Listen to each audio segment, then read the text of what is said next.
Today we're going to talk about beater maintenance.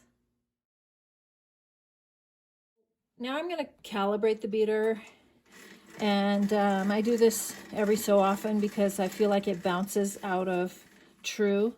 So 0, when it's at 0, this should just be touching. So hear how it's just hitting the bed plate. So it's actually in true. So 0 is accurate, but sometimes it shifts a little bit. And so it's a good idea to just reset it every so often. So if when you're at 0 and it's not hitting the bed plate, you can reset the number with this dial so that 0 is 0.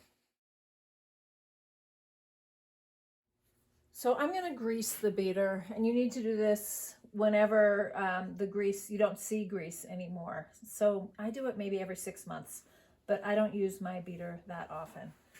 I've got multi-purpose grease in this grease gun, and there are several of these little gizmos. One here, and there's a couple underneath the beater.